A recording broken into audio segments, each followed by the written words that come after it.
I had a dream. In this dream, I was in the apocalypse, but there were other people there as well. People I could trade with. People that would just hand me things if I just killed a few zombies. And then I awoke to the real world. A world where I was alone. Just me and the zombies. This is 7 Days to Die Afterlife. When starting out, you'll have a few classes to pick from. The classes only affect the items you start with, and some even give skill bonuses, but they do not affect your game overall. For this playthrough, I will be going the Crawler class for reasons I will explain later. This is the tutorial. The first thing I do is make the backpack. That way my knees do not collapse under the weight of all the rocks I pick up. And yes, there is a weight system. The list of changes this mod makes is too long for me to go into detail right now, so I'll just explain them as I come across them. I have fashioned an axe out of a stick and a piece of rock, and now watch as I painfully chop away at this massive tree. On the bottom right, you'll notice an experience bar being filled. This mod has a learn by doing progression system, so if I want to do things, I have to go out and do things. The same applies to taking down dead walking things as well. This will be my weapon of choice for self-defense, and by self-defense, I mean offense. I use the term offense very loosely here. I come upon a house guarded by a singular zombie. He's a smaller, muddier version of the hard hat zombie from the regular game. And I will encounter these miniature zombies throughout the game. On their own, they're not dangerous, but they can still infect you and break your limbs and make you very sad. Because I picked the Crawler class, I have a crippling addiction to alcohol products. Kind of like if a real-life apocalypse were to happen in the real world. Our first encounter with the regular zombie goes pretty well, but I'm still nervous because it is extremely important that I don't take any hits. This is because I'm playing on insane difficulty. Because I have no way of crafting any armor, I will take an extremely high amount of damage if I get hit. And I didn't even start out with a first aid bandage. So the first hit I take is the first hit I have to eat. Things are gonna be okay. I can already tell. Oh god, don't get hit, don't get hit. See, you just have to manage your stamina. That's what the early game is all about. Just manage that stamina. Don't run out of stamina. And that's when you get hit in the mouth. I can fill up an empty jar from these water bottles, so it's very important to keep an eye out for them. Because hydration and food is going to be an ongoing serious issue in this mod, let me tell you. I challenged this thug into a duel, and then I strategically and cowardly fled outside to gain an advantage. Using the door as a shield, I bonked him through the hole about 300 times before he went down. Seriously though, this was a pretty long fight.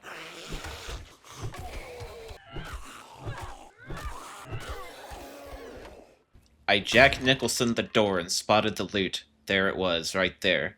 The treasure was, of course, guarded by two zombies that took collectively 2,000 hits to kill. It was a slow battle, but we need the treasure, because we need all the loot that we can get. Gravity was on my side for this fight, as I needed every advantage possible, and definitely watch that stamina. One thing that tremendously helps with stamina management is some good old life-ruining booze. And this is the main reason why I picked the Crawler class. Oh god, watch out, Mo, watch out, watch out. Booze helps you regenerate stamina at a faster rate, and one of the advantages of the Crawler class is they gain double benefits from booze, so the threat of alcohol poisoning is completely eliminated. I am totally free to destroy my liver as I see fit, and that's just fine and dandy for the apocalypse. Plus, I can't say I wouldn't do the same after bashing in the heads of Walking Dead people in real life. If you think I'm killing the zombies painfully slow, it's because I am killing them painfully slow. And you might have noticed the fists in my toolbars, which is the weapon of choice for my starting class. And you might think, surely the fists are better weapons than using a stick you literally pulled from a tree. But I'm afraid the starting fist weapon just isn't that good. Clubs are going to be my main weapon for the time being, at least until I can find some steel knuckles. But I still benefit from the stamina regeneration from alcohol, so we'll still be abusing that mechanic. Now, you may have noticed that there's no time displayed on my screen. And you might have also noticed that there doesn't seem to be a compass. And the reason being is that I have neither a watch nor a compass. So I don't have the slightest clue as to where I'm going. And you might say, well, just look at your map to see where you're going. Yeah, about that. I can't bring up a map because I do not have a map. I have to craft a map. See, the watch and the compass are things that you have to find, and the map is something you have to craft. So what I'm doing right now is I'm making a mad dash to find the city because I am rapidly running out of food and water, and also I don't have the slightest clue as to where I'm going. So the sooner I can find a city, the better my life is going to be. And at this moment, I don't know if I'm running into a nice, friendly Walmart or an extremely hostile wasteland. And that is why we must run, and we must keep running. The time thing isn't such a big deal. All you have to do is look at the sun to tell time. Just look directly at it with your eyes so you can tell what position it is in the sky. If the sun is not burning your eyes to a crisp, that means it's nighttime. One of the most important things you can make in the early game is a mortar and pestle. This thing is crucial for crushing the bones of your enemies so that you can make arrowheads. And later on, it's used to make gunpowder for your bullets. It's also used to help make the map, so this thing will be my best friend early on in the game. After gaining some weight, I was unable to outrun this small zombie child, and I took my first hit of the playthrough. Not only do I have to worry about bag space, but I also have to worry about the weight of my items. Which is yet another reason why I need to find a city, so I can break into a dead person's home and set my stuff on their property. After getting revenge on that small zombie child for hitting me in the mouth, I continued my journey towards the city. And finally, after what felt like hours, I was starting to see signs of civilization. But little did I know that my journey, my very long journey, was only beginning. Oh my god, there's like 30 zombies over there. There's no way.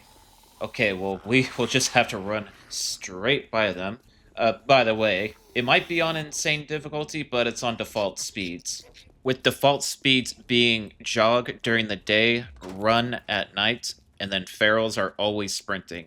And then Blood Moon hordes are on nightmare. Those are the speed defaults for this mod. I can tell you right now, I was not looking forward to dealing with insane nightmare hordes on a mod like this. I found a nice, classy roof for me to set my things down and finish the tutorial questline once and for all. I'm currently too weak and feeble to effectively take down even the smallest Tier 1 POIs, and I stood no chance of even defending a house against a horde of zombies. So this empty building will do for now. And even after the collapse of civilization, I still can't get a house. Despite my feeble attempts to defend myself from even the most basic zombies, I still needed to make an effort, because you cannot hide forever in the apocalypse. And also, I need to raise my club skill eventually so that I can defend and defend more effectively. Sooner is usually better. I would continue to fight swarms and swarms of those weird little mud zombies, and I perhaps spent a little too much time fighting them, as I took some bumps and bruises here and there, and even a laceration. Any time I would go out looting, I would usually return home over-encumbered and overweight. So my thinking was that I should clear these zombies out first. That way I'm not getting ran down by 15 jogging zombies while I'm going at the speed of a rocket-powered turtle. One very nice feature of the mod is that you gain workstation experience from axing down workbenches like a psychopath. I'm very happy to do this because this brings me to level 2 in workstations, which unlocks the research bench. I started my next adventure by clubbing Mo in the face with a stick. I then set out to loot as many mailboxes as possible because I need to get literature fragments. And you get literature fragments from scrapping down unwanted crafting magazines. And I need to get 15 for the research bench, which honestly wasn't hard to do at all. And unlike the base game, perks do not influence what magazines you're able to find. With a few exceptions, the magazine loot tables are pretty much random. You just read the ones you want, and scrap the ones you don't. You get to pick or choose. If you want to rush all the way to the gyrocopter, or a max level sniper rifle, that's your decision to make. My plan so far was to unlock the next tier of clubs, so I could kill zombies in 500 hits instead of 1,000. Then it was tailoring to unlock one of the best packs in the game. And after that, I wanted to unlock the forge. That was my current plan. I outran the biker and snagged this forge ahead from this forge while the zombies slept. I would be reading all forge magazines I found because I need to advance my technology as soon as possible, and it's also the core of my progression. As you can see, the trader compounds are totally trashed. Wrecked is dead, and just that by itself makes this one of my favorite mods to play. The unmarked boxes you find here are also great sources of Forge Ahead magazines, and sometimes forged iron and steel. But mainly wood, as you can see. I learned early on from my previous experience with this mod that it's okay to leave some stuff behind because you can always get it later. And yes, while it is true that I have played this mod before, there was a recent major update to it that's added a lot of new stuff, so there are quite a few things I'm unfamiliar with. There's new guns and even new POIs added to the mod, so there's plenty of things to explore for myself. I was also searching all tool-related places for the possibility of a wrench. Just like in the base game, the wrench is incredibly important to have, and it's as important never to get it. That way you can unlock 99.9% of the video game. Unfortunately, there was no luck to be had in this store, so we had to go ahead and move on. Just like in real life, I was facing weight problems on my way back home. If I caught the attention of any zombie, I would be locked into a fight with them, since I couldn't outrun them. And so I learned that the most dangerous part of looting is heading home after a long day of looting. Ow. Please leave me alone, I keep getting bullied by these little zombies. I made it home safe and sound, and I began gathering more materials. First, I needed a torch, and then I needed to make a bucket and a new workstation called the carpentry workbench. I had some perk points to spend, and I set those points into the survivor perk. And this perk makes it so I lose less vitality over time, and it's usually the first perk that I max out. Vitality affects your maximum health and stamina, as well as your swing speed and regeneration. It can be a real nuisance to maintain at first, but it's definitely manageable once you get the hang of it. Booze also significantly helps with managing vitality, and it's another major reason why I picked the alcoholic booze hound class. Look at these zombies, it's like somebody stepped on an ant pile, except it's a zombie pile and they want to rip everything apart. I'm learning very quickly to keep stones on me at all times, so I can avoid encounters like that. See, these zombies like to pile up near these POIs, and it makes it really stressful to be searching everywhere. But I kept telling myself, it does get easier, it does get better, and then I saw the most horrific thing I could imagine. And now apparently the game had these mythical titanic creatures that will very probably rip me apart in one shot. I mean, I'm playing insane difficulty after all. I mean, look at this thing. This guy was absolutely horrible to look at. And he was only just a few steps away from my base. I was feeling very uncomfortable.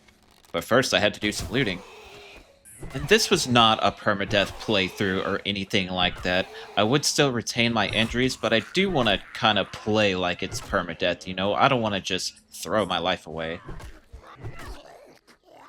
I only gave this house a cursory glance as this was a tier 3 and I was not remotely prepared to do a full clear of this house. But I did kind of root around, search around, mostly the kitchen just for a cooking pot, which gave me none. I finished my first day with gathering the last materials needed to craft the carpentry workbench. This would allow me to craft wood more efficiently, as well as letting me craft spiked traps. And spiked traps are disgustingly overpowered. Oh, I'm sorry, I mean, they're balanced fairly. They're definitely balanced most fairly. And for this mod, they are just as important as ever with how populated the cities are. But that would bring an end to my first day, and I would spend the night crouched on this rooftop chucking rocks at zombies and probably failing a lot.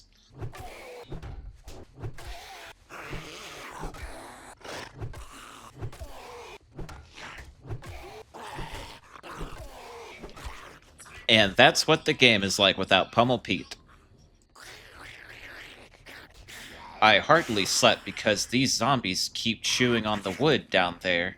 During the night, I am generally afraid of conflict, but the sun had just come out and now all the zombies are slow. As much as I wanted to just run away and, you know, save my food and water for a better time, I had to deal with these zombies right now because they would have just stuck around, destroyed my roof and all my stuff that I worked so hard for. so it was combat time. I was unfairly and unjustly hit here, chunking me for almost a quarter of my HP and will certainly destroy all of my food supply just trying to heal it up. I swore vengeance on this hard hat zombie, vowing to harvest his bones so that I could turn it into more arrowheads to kill other zombies with. I was surrounded on all sides, as you can see here, so this was a problem that needed to be dealt with now. Even though I could have just ran away, I chose not to.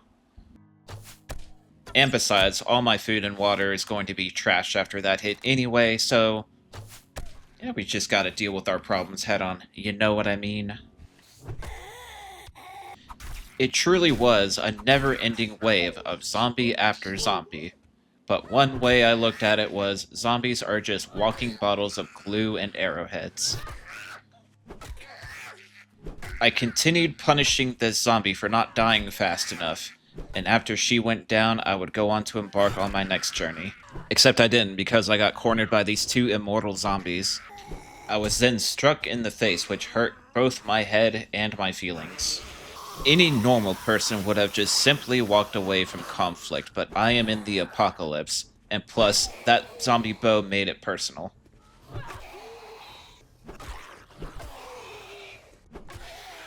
But soon I would come to my senses, for after aggroing the 500th zombie of the morning, I finally decided to just pack it in. Zombie bow won this round. And besides, I had important matters to attend to, such as making that workbench finally. I maliciously stole the eggs of birds and chopped down any tree that I could while on my way to the mailboxes. I also needed some extra fragments so I could make some clubbing magazines right away. I was in desperate need of a better weapon. The morning was tough and things needed to improve fast. I found a friendly gas station that was populated by a myriad of zombies that specialized in eating my brains. I needed to continue leveling clubs anyway, so I thought I could just whittle away the problem, just one step at a time. But ultimately, it just wasn't worth it. They just kept coming. So I set out to find success in more likely places. A bookstore would be luxurious, I thought. Like, wouldn't it just be great if there was some kind of store or place of interest that specialized in the peddling of literature? Boy, that would be something magical. But even in a world where gigantic magical titans roamed the zombie apocalypse, I felt as though I would never find magic again. Starvation and dehydration was beginning to set in. I smashed Bo's face in and took my frustration out on this barn. Thankfully, I happened to know that there was treasure in this barn, and that made me feel better about myself. Taking things from the deceased is an honest way of life. I increased my propensity for violence by chugging an entire bottle of wine. My motivation for violence quickly returned to me as I strategically connected my club into a zombie's mouth. I was down to the final zombie, and I had an epiphany. The locked box was locked, and I had no way of unlocking it. But it was fine, because there was more loot in here than all the loot I found since I woke up from a night terror on day 1. I made the extremely executive decision to break and enter into the residential area. I happened to know that there is a guaranteed feral Big Mama in this particular point of interest. But I was drunk and hungry, so I was in no position to be scared. My brain became excited when I found a cooking grill. I would be able to use this grill to grill meat, so I could eat food that didn't dehydrate me. This to me was a milestone for surviving and thriving. And since we're on the subject of surviving and or thriving, I found Volume 7 of Lucky Looter, which boosted my chances of finding medical supplies. I ate that book like it was a cheesecake, covered in cheesecake, because for how hard these zombies hit, any and all chances of finding medicine was very welcomed. Medical supplies are even more desirable since I will eventually become infected with the infection virus that will kill me to death unless I take antibiotics. The game was giving me a hint when this mailbox gave me a fisting magazine. I immediately ignored it and continued my club crusade against this zombie scum, and oh my god, that's a pharaoh. Holy crap. Run, run, run, run, run, run, run. And through the clever use of dead, mutilated trees, I managed to escape. No, but seriously, though, I was scared out of my mind because I can barely take down a basic zombie. What am I gonna do against a pharaoh? Even though the feral was far behind me, I still kept running for my life. And also because all these mailboxes were searched already. I quickly dispatched the made in China version of Arlene and claimed my prize of a singular egg and feather. I collected all the eggs that were stashed away and prepared to silently bash down the door at the front of this house. I needed to collect infected water so that I could boil it and turn those eggs into boiled eggs, which would be my breakfast, lunch, and dinner. The eggs had expanded to the size of my head after I boiled them, and I treated myself to a nice, decent meal. And I believe that was my first cooked meal of the entire playthrough. And it was time again for combat. I needed to clear the area out for the 15th time today, plus I wanted to test out my new spike traps. Then it was time to raid the Red Church residence, a tier 3 that had been staring me in the face, begging to be looted ever since I set up camp. For the first time, I felt pretty good about raiding an actual building. I maliciously manipulated zombie pathing into my spike traps. The traps were really put to the test when I experienced a significant amount of interference from the ambient zombies. But even still, they proved to be very effective. I would even go as far as to say that they provided excellent balance and fairness to the game. I pulled the final room, luring the zombies out one by one and killed them with my wet noodle of a club. I was rewarded with a single pair of very bad knuckle wraps, along with a few magazines, a very nice antibiotic, and some magazines here and there. I could not pop the locked box open. Popping locked boxes open is reserved for the elite and the privileged, which I was not. I was just barely privileged enough to craft and plant this research bench, which is extremely useful and will be the core of my progression throughout the entire game. The research bench is where the magic really starts to happen. I passed the time by murdering a poor zombified couple. My next goal was to find more cooking magazines and a wrench. Both can be found inside kitchens. I was then assaulted by a crawler zombie, and I swear these things have like 500 hit points. They are absurdly tanky for what they are. The crawler apparently had a treasure, which gifted me the final magazine needed to unlock grilled meat. I tricked my brain into believing this would permanently solve my food problem, not realizing that, as with most food problems are usually from a lack of food. And yes, I was throwing away cornmeal, because cornbread costs a distilled water to craft and I was in water poverty at this time. Now I feel the time is right for me to elaborate further on why I picked the degenerate alcoholic crawler class over the righteous and extremely well-armed sheriff class. Because yes, it is true that the sheriff starts out with a very high quality baton and a high quality pistol. And yes, the sheriff gets to find bonus ammunition in most containers found throughout the game. And yes, it's also true that the sheriff gets to unlock police cars without a lockpick, because who needs to be balanced and fair when you're a police officer gone rogue? And yes, it is true that the sheriff has a bonus to clubs, which is the weapon type I'm literally using at this moment. And yes, it is very true that the sheriff is the objectively strongest starting class in the game. You would be completely insane not to pick this class. But I was deliberate in my choice of words here. The benefits of the best starting class is only beneficial at the start of the game, because anyone can craft a baton and a gun relatively quickly after unlocking a research bench, and ammunition can be crafted in bulk after unlocking the workbench. You start the game with major stamina problems, which is especially difficult on higher difficulty settings. And while coffee can help with those stamina problems, it is not nearly as common as booze. Booze can be found everywhere, and in high quantities. And most mortals will just simply vomit all of their food and water if they drink too much. The alcoholic does not suffer this problem. The alcoholic doesn't need such small, simple things such as cognitive faculties and good behavior and being able to stand on both of your feet. That's beneath them. That's beneath all of them. Unlike the real world, you can just drink away your problems and drunkenly shamble your way through the entire game. The crawler bonuses are permanent and are enormously helpful for the entire game, beginning to end. I shambled my way into the loot room, scrapping any and all magazines that I could acquire, doing anything I could to scrap my way into a bulk amount of literature fragments so I could turn those into more useful magazines. I desperately needed a wrench, and I sure hope that I don't regret scrapping those Scrapping for Fun magazines. And then I found it, the stun baton. The mod makes quite a few changes to the stun baton, mainly changes related to it not being completely broken like it is in the base game.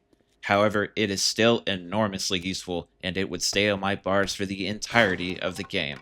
Should I ever encounter a feral, I will have something to stop it in its tracks. After ignoring my perk points for too long, I decided to put a point into a perk called Inconspicuous, a perk where if you stayed crouched for 60 seconds, you become completely invisible to zombies so long as you are standing perfectly still. And yes, it is as broken as it sounds. This is the best perk possible when you are role-playing as a scared child hiding from the apocalypse during the nighttime. One thing I forgot to mention about the stun baton is that it is a unique weapon that is not repairable, so I have to be very careful in how I use it. It should only be saved for some extreme situations, although there are situations where I will be using it frivolously. After what felt like 1,000 years, I finally began gathering the materials for a survivalist map. The reason it's taking me this long is because blueberries are needed to make the blue dye, which is needed for the map. So if you ever see blueberries, you pick it. You pick the hell out of that blueberry. I started a conflict with this very friendly pig by introducing an arrow to its face. The pig charged and he ripped my guts open, which required me to use most of my medical supplies. This was a lot of trouble for just a few strips of bacon. But I was also risking my life for a few strips of leather as well, because I was going to need the world's supply of leather to make all the useful items I desperately needed in order to survive and or thrive in this world. I was also literally starving to death, and I needed to make something radical happen, and happen fast. I was feeling extra hungry after having my stomach ripped apart by a pig, but thankfully the medication convinced my body to stop dying. The food would allow me to regenerate my health, which comes at a great time, because I was down to my last first aid bandage. After an eternity, the day was finally done. Tomorrow would be a new day, and every day was a step forward for my survival. I thought my eyes were deceiving me, but it was true. For once I was not surrounded by 50,000 zombies. My method of beating zombies to death with a stick was starting to yield results. Today, I would set my focus on looting anything and everything I could. I had a lot of needs. I needed paper for my map. I needed a cooking pot to craft a new workstation called a primitive distillery, and I needed a wrench.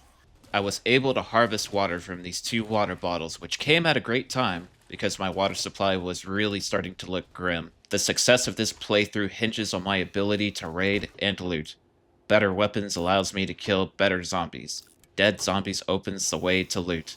Loot gives me water, food, and reasons to complain when I don't find an M60. It was here that I found a cooking pot, which is one item off a very long list that I can cross off. Kitchens are also a great source of magazines. I would be scrapping cooking magazines going forward because I had already unlocked grilled meat. I needed a better weapon and a forge more than anything else. I wasn't required to reach the end loot to get what I needed. I was a degenerate scavenger, too weak and too feeble to clear a house effectively. But I didn't need to. We all have to start somewhere, and like any degenerate alcoholic in the apocalypse, I would start at rock bottom.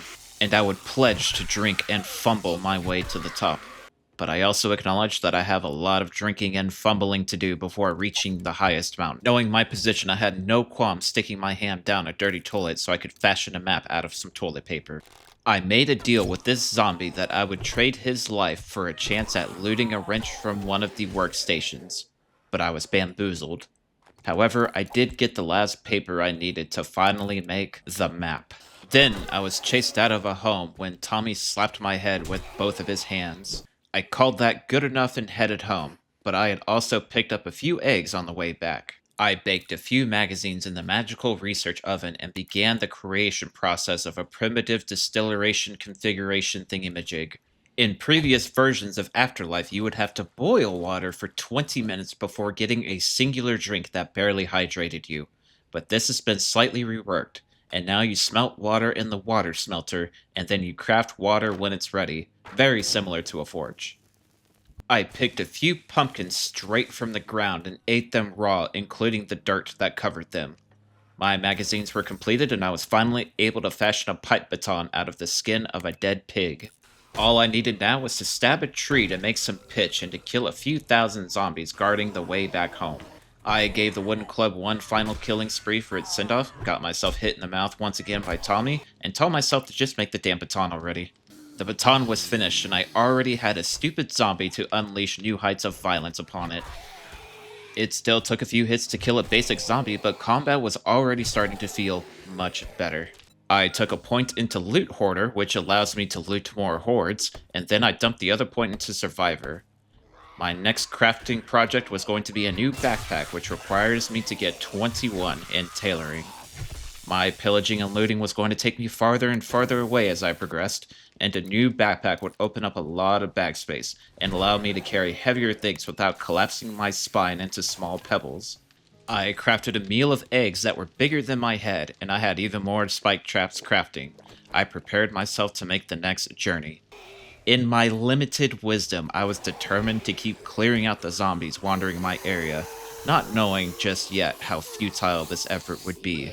I then took a large amount of damage from a single hit, decimating the small amount of food reserves I had, and I would be going hungry again very soon.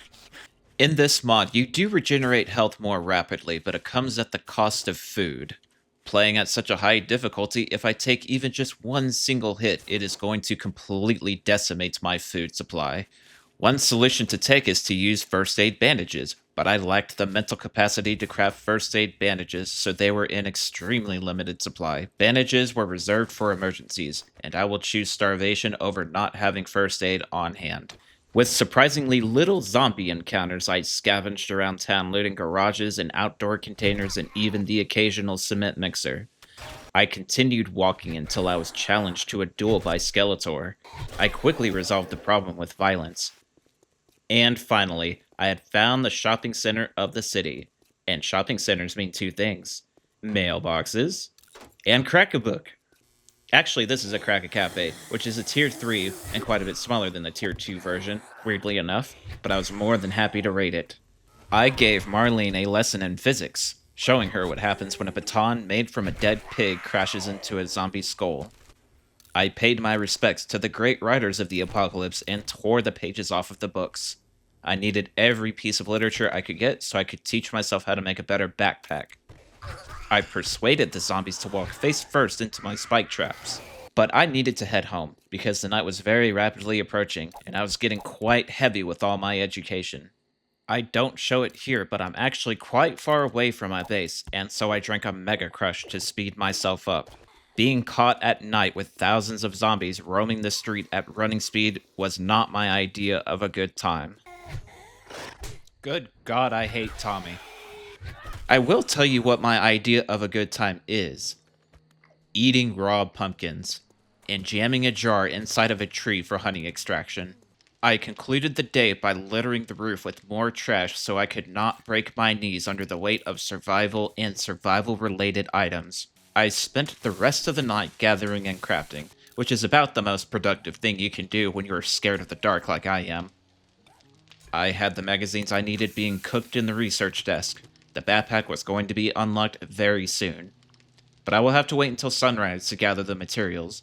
For now, I will continue stuffing raw pumpkins and gigantic birds' eggs into my face hole. Tomorrow will be a new day, and each day is a step forward. Thank you all for watching this new Afterlife series. I had a lot of fun filming for this mod, and hopefully it was just as good watching it. If you enjoyed the video, please leave a like. I will see you guys next time.